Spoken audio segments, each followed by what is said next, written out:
All right, Chris. We got a question. Yes.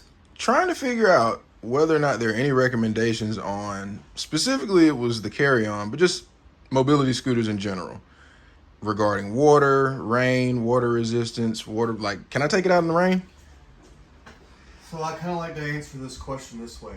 A little bit of water can do a lot of damage. A lot of water can do a little bit, but we see them get wet all the time. Now, with that being said, there are some power chairs out there, or manufacturers now putting an IPX4 modular controls, or water more of a splash resistant consideration. The higher you go up, like IPX8, it could be more submerged. You haven't seen that in power chairs. I doubt you'll ever see that. But with that being said, some of the new Baja series stuff coming out is going to have more of a coating to prevent rust from build up. I wouldn't suggest riding them through puddles or even in the ocean because the manufacturer's probably not going to cover it under warranty. So maybe it won't do any damage to it a couple times, but if it does and you call them and you told them it got wet, or you rode it through some major puddle, someone's advertising riding through puddles, they're not going to cover it under warranty, so you're going to be spending some money. But one thing about the carry-on that I really like, and I'm not telling you to ride this out in the water, but if you do get it wet, and if it's raining, I would probably stop somewhere and let the hard rain come through. If you see big puddles, just try to go around them, try not to go through them. But if you do get soaking wet or pour down, just dry the connections as best you can. Make sure you don't turn it on. Dry out the connections.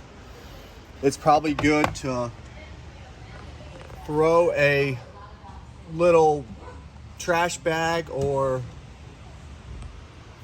over this console up here to keep the rain from getting in there. We do have these weather muffs for the tiller cover, so that basically would go on here to protect this up here but allow you to operate it. But let's take a look at this really quick because we get a lot of questions about this. This scooter is so tight around here, it's hard to get a lot of water into it. Also, back here, it's a pretty tight seal. Once this is closed up, it's pretty tight where water can sit in here and go down. This is water, looks like it's more like a coating, so water's gonna be hard to get into this electronics. Look at the underbody carriage. It's hard to get water up into this thing. And the motor's not going to really matter, but it is nice to dry out these shafts or pull these wheels off one day if you do get a lot of rain on it, and kind of grease the shaft so you can replace the tires if ever needed. So with that being said, I wouldn't be too worried about getting caught in a rainstorm. Just use a little bit of common sense.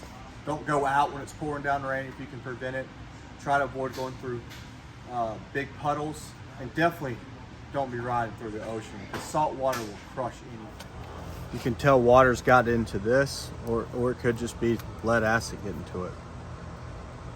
But they have it it's not really sealed like the carry-on. There's water can get up in here in these connections and start getting rusty, and then you're gonna have an issue.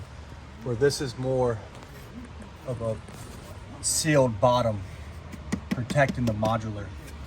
So I would think the carry-on would be better than this one riding through a bunch of puddles.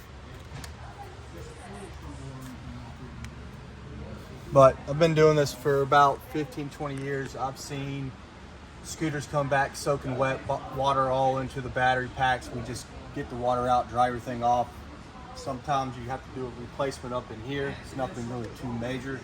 But again, just avoid riding through. The manufacturer's going to tell you no. So just be very careful when you're out and it's pouring down rain. Try to keep an eye on the sky. Watch the weather report. Get over when it's pouring down rain and just avoid really deep puddles.